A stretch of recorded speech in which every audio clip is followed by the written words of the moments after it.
This is the story of Tunde, a boy the world forgot. At just 13, he'd seen more darkness than most men ever would.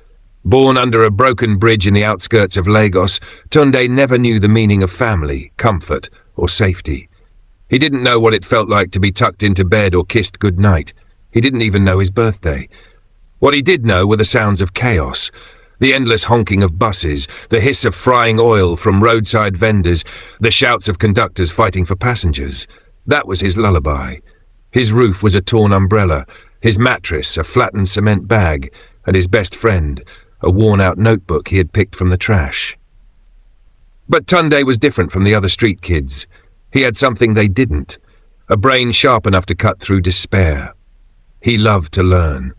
Whenever he saw schoolchildren pass holding their books, he'd whisper their lessons to himself like prayers. Each day, Tunde sat under a mango tree beside a rundown mechanic workshop. From there, he could see inside Royal Gate International School, one of the most expensive schools in the city. The students wore crisp uniforms, their shoes shined like mirrors, and they rode in cars that looked like spaceships to him. Sometimes the security guards chased him away, calling him Area Boy. But he always came back. He wasn't there to steal. He was there to learn. Through the cracked fence, he could see the chalkboard. He'd listen, memorize every word, and later write them in his dirty notebook using charcoal. At night, he'd sit under the bridge, repeating the lessons out loud. Photosynthesis, he'd say softly, drawing green leaves on the ground with a stick. The process by which plants make food from sunlight. His voice echoed into the dark like a whisper of hope. No one cared where Tunde came from. Some said his mother was a runaway maid who died in childbirth. Others said she was a madwoman who dumped him by the bridge. No one knew. No one wanted to know. Still, Tunde survived, not through begging or stealing, but through helping. He washed plates at Mama Ekaeti's food stand for leftover rice. He carried bags for strangers at the park for small change. But most of all, he helped younger street kids read the scraps of newspapers they found. He taught them letters, numbers, and songs. They called him Teacher Tunde. And so, beneath the bridge, a strange classroom was born. No walls, no desks, no roof, just a dozen barefoot children sitting on stones while Tunde wrote with chalk on a piece of broken plywood. One evening, while teaching them how to spell dream, a boy laughed and said, "Teacher, what is a dream?" Tunde smiled faintly. "A dream," he said, "is when you see something beautiful in your mind, even if the world around you is ugly." The children went silent. That night, he gave them his bread instead of eating. Hunger was a friend he already knew well, but fate has a cruel way of testing the good ones. One morning, as Tunde was setting up his makeshift classroom, a car suddenly stopped near the bridge, a shiny black SUV with tinted glass. The doors opened, and two boys in polished shoes stepped out. They laughed, holding a football, and began playing near the bridge while their driver waited. Tunde recognized one of them immediately. It was Jason Adewale, the only son of the billionaire real estate mogul, Chief Adewale, the man who owned half of the city. Jason attended Royal Gate, the same school Tunde used to spy on. Tunde froze. Jason kicked the ball too hard and it rolled under the bridge, stopping near Tunde's bare feet. Jason frowned. "Hey, you there! Throw it back!" Tunde picked up the ball slowly, dusted it and tossed it over. Jason stared at him for a moment, his torn shirt, his thin arms, his curious eyes. Then he smirked. "You live here?" Tunde nodded quietly. Jason laughed. "Disgusting." His friend joined in. "And maybe he sleeps with rats." Tunde didn't answer. He'd been insulted too many times to care. But something in his calmness annoyed Jason. He grabbed the ball and threw it again, harder this time, hitting Tunde's leg. "Pick it again," he ordered. Tunde looked at him, not with anger, but pity. "Why should I?" he asked softly. Jason blinked. "What did you say?" "I said," Tunde repeated, "you have shoes, food, and a father who can buy you anything. But you still don't know how to be kind. Maybe I shouldn't pick anything for you." The driver, who had been watching from the car, stepped out quickly. "Young man, stop talking to Oga's son like that." Tunde lowered his eyes and walked away. That night, while washing plates behind Mama Ekete's shop, he couldn't stop replaying Jason's face in his mind. A face that had never known hunger or fear, yet somehow looked empty. He didn't know that this short encounter would soon twist his entire life in ways he could never imagine. Because the next time he saw Jason, it wouldn't be near the bridge. It would be in a place where Tunde never dreamed he'd set foot, inside the billionaire's mansion, and what happened there would change both their lives forever. 2 weeks passed after that day under the bridge, but Jason never forgot Tunde's words. They replayed in his mind every night. You have shoes, food, and a father who can buy you anything, but you still don't know how to be kind.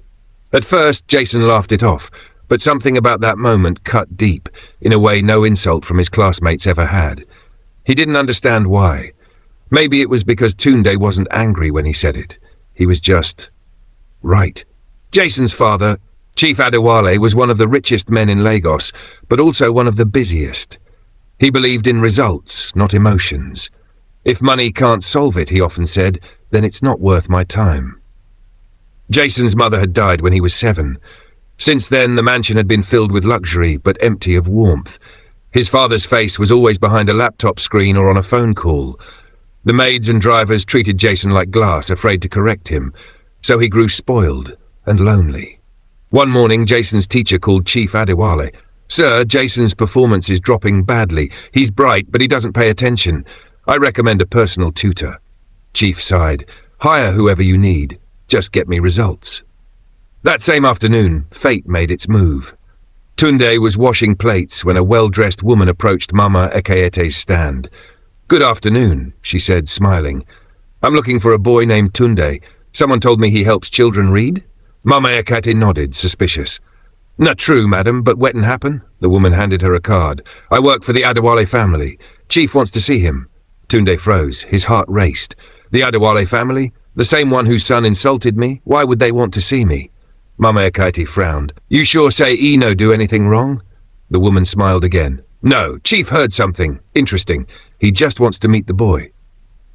That evening, a black SUV waited under the bridge. The driver stepped out, opened the door, and gestured for Tunde to enter. The other street kids stared in disbelief. Teacher Tunde don't turn, big man, one shouted, laughing. Tunde sat in silence as the car moved through the city. For the first time in his life, he saw Lagos from inside a luxury car. Through tinted glass, the world looked softer, quieter, almost unreal. When they arrived at the mansion, he stepped out, barefoot, staring up at a house so massive it seemed to touch the clouds. Marble floors, gold railings, fountains dancing in the sunlight. A man in a tailored suit appeared, tall, commanding, with eyes that measured everything. Tunde, the man said. I'm Chief Adewale. Tunde bowed slightly. Good evening, sir. I've heard about you, Chief continued. My son mentioned a boy from the bridge who teaches others. I want to understand something. You have no school, no teacher, yet you learn by yourself. Yes, sir, Tunde said softly. I watch from outside the fence. The billionaire frowned. And why do you teach other street children? Tunde hesitated. Because when you teach someone what you know, you don't feel poor anymore, sir. You feel useful. For a moment, Chief Adewale said nothing. His face remained unreadable. Then he turned to his assistant. Clean him up, give him food. As the assistant led Tunde away, Jason stood at the top of the staircase, shocked. Father brought him here, he thought. The bridge boy? An hour later, Tunde returned, wearing clean clothes, though clearly uncomfortable in them. The chef had served him jollof rice with fried plantain and chicken, a meal he'd only ever imagined. He ate slowly, afraid it would vanish if he moved too fast. Chief watched quietly. Tunde, he said, I want to test something. My son's grades are dropping. You've been teaching children under a bridge. Let's see if you can teach him. Jason's mouth dropped open. What? Dad, he's a street boy. Exactly, Chief said coldly. If he, a street boy, can teach better than your expensive tutors, maybe the problem isn't the teachers. Jason's face turned red. You can't be serious, but his father didn't blink. You start tomorrow. The next day was war. Jason refused to cooperate. He mocked Tunde's accent, ignored his lessons, and threw pencils at him when his father wasn't around. But Tunde didn't fight back. He remained calm, patient, even when humiliated. Why don't you hate me? Jason asked one day. Tunde looked up from his notebook. Because hate wastes energy, I need to survive. Jason blinked. He didn't know what to say. Slowly, the tension melted. Jason began to ask real questions. Math problems, English essays, life questions. Tunde was brilliant. He explained things in ways Jason could finally understand, not with big grammar, but with real examples. When Jason got an answer right, Tunde would smile and say, "See, you sabi pass as you think." For the first time, Jason began to look forward to studying. One afternoon while studying outside, Jason's friends visited and saw him with Tunde. "Bro, you're studying with a street rat?" one laughed. Jason hesitated. A month ago, he would have laughed too, but now he felt something twist inside him. "Leave him," Jason said quietly. "He's my friend." The boys laughed harder. "Your friend? This one? Look at his slippers." Jason stood up. "I said leave." The laughter died. His friends exchanged glances and walked away. Tunde said nothing, but later that evening, as they sat watching the sunset from the balcony, Jason whispered, "Thank you." Tunde smiled. "For what?" "For teaching me how to be kind." Chief Adewale watched them from his study window, unseen. For the first time in years, he saw his son smiling, not out of arrogance, but joy. That night, the billionaire called his lawyer. "Prepare scholarship papers for that boy. I want him in Royal Gate by next term." The lawyer hesitated. "Sir, people might talk. He's from the streets." "I don't care," Chief said. "I built buildings my whole life. That boy is building character. That's rarer." But destiny wasn't done with them, because a week later, Tunde didn't show up for lessons. Then another day passed, and another. Jason panicked. He went to the bridge himself, calling out Tunde's name. The place was empty, except for the sound of distant traffic and a small notebook lying on the ground. He picked it up and saw words scrawled inside, written in charcoal. "If I don't come back, remember, a dream is when you see something beautiful in your mind, even if the world around you is ugly." Jason's heart sank. Tunde was gone. Days turned into weeks. Jason searched everywhere, under bridges, at bus stops, in every corner of the slums, but there was no trace of Tunde. Chief Adewale noticed his son's change. The boy who once demanded new gadgets now spent his evenings staring out of his window, holding a tattered notebook. "Jason," Chief said one night, "you've done enough. Street life is unpredictable. Forget him." Jason looked up, tears welling in his eyes. "I can't, Dad. He's not just a street boy. He's my brother." Chief's jaw tightened. For a moment he saw his late wife's compassion in Jason's eyes. He sighed. "Then we'll find him. I'll put my men on it." But even with all his power, the billionaire's search led nowhere. Tunde had vanished as if the city had swallowed him whole. 3 months later, during a heavy rainstorm, a breaking news story flashed on the TV. "Massive fire breaks out at Lagos waterfront settlement. Dozens feared dead." Jason's heart pounded. That was the same area where Tunde lived. He grabbed his jacket and ran into the rain before his father could stop him. The streets were chaos. Firefighters shouted orders. Smoke filled the air. Jason pushed through the crowd, calling Tunde's name until his voice broke. He tripped over a burnt plank and then he saw it.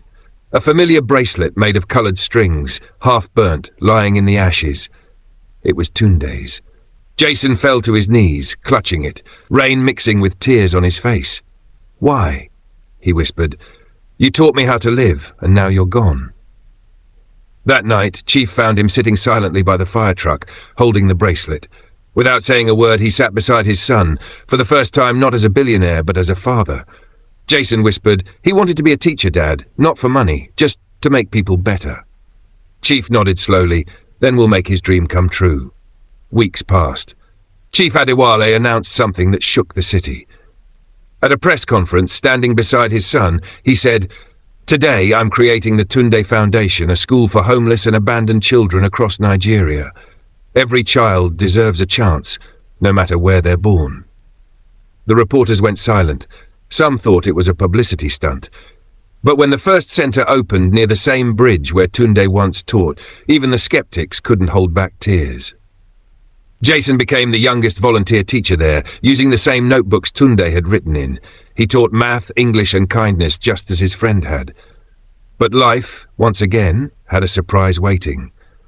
One evening after class, Jason was helping distribute food when he heard a voice behind him. "Excuse me, sir. Can I have another plate for my little sister?" Jason turned and his heart stopped. The boy standing there looked exactly like Tunde. Same sharp eyes, same gentle tone. But younger. Jason dropped the food tray. "Who are you?" "My name is Sei," the boy said. "My brother used to stay here before the fire. His name was Tunde." Jason's lips trembled. "You're his brother?" Sei nodded. "He always told me if anything happens to him I should find the rich boy named Jason.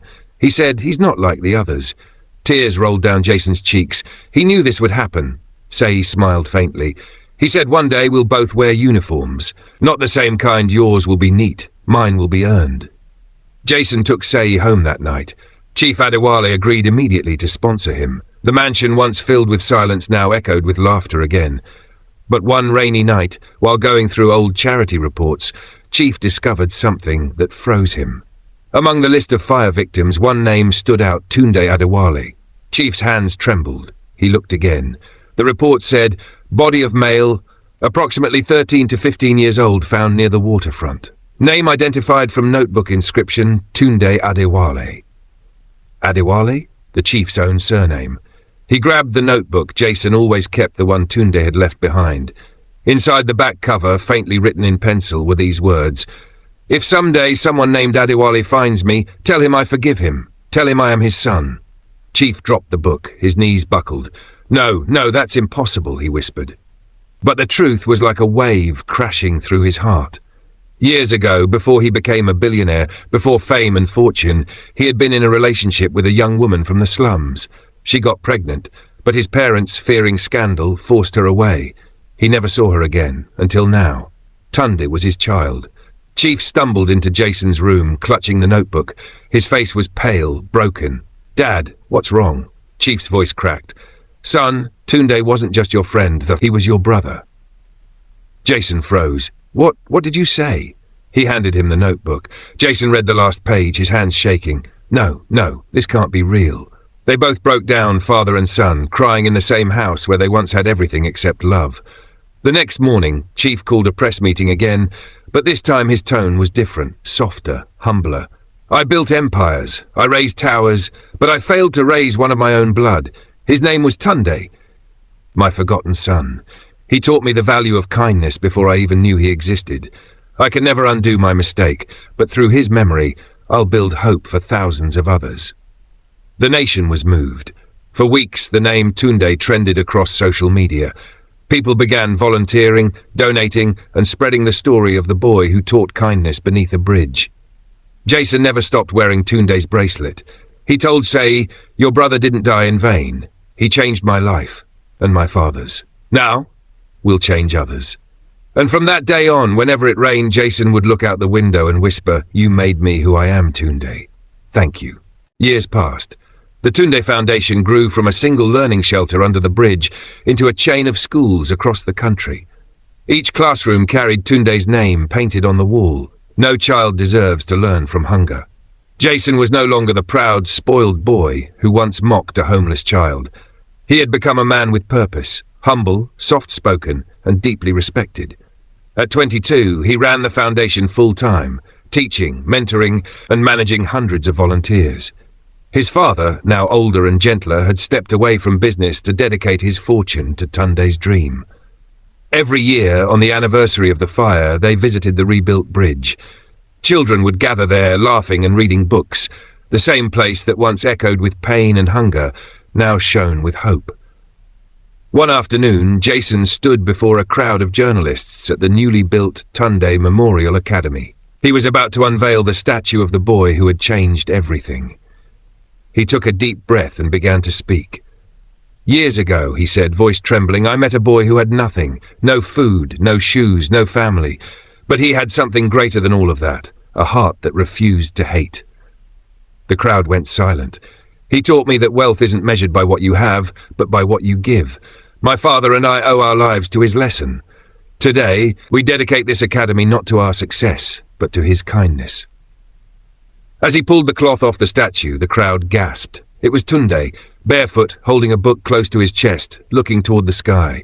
Children clapped, reporters cried. Chief Adewale wiped his eyes quietly at the back of the crowd.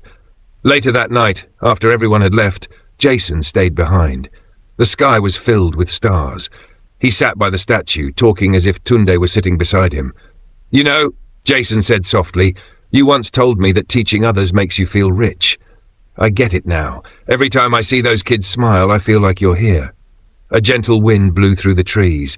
A single leaf drifted down and landed on the book in the statue's hands. Jason smiled faintly. "Yeah, I know that's you." Meanwhile, Chief Adewale spent his days quietly funding new schools in remote villages. But no matter how much he gave, he could never fill the hole Tunde left in his heart. One evening, he called Jason into his study. On his desk lay a single envelope. "What's this?" Jason asked. Chief smiled weakly. "It's my will. I'm not getting younger. When I'm gone, everything I own, every company, every property goes to the foundation. Let Tunde's dream live forever." Jason shook his head, eyes watering. "Dad," Chief placed a hand on his shoulder. "He saved us, son. He saved us both." They hugged, father and son, bound not by blood alone, but by redemption. Months later, Chief passed away peacefully in his sleep.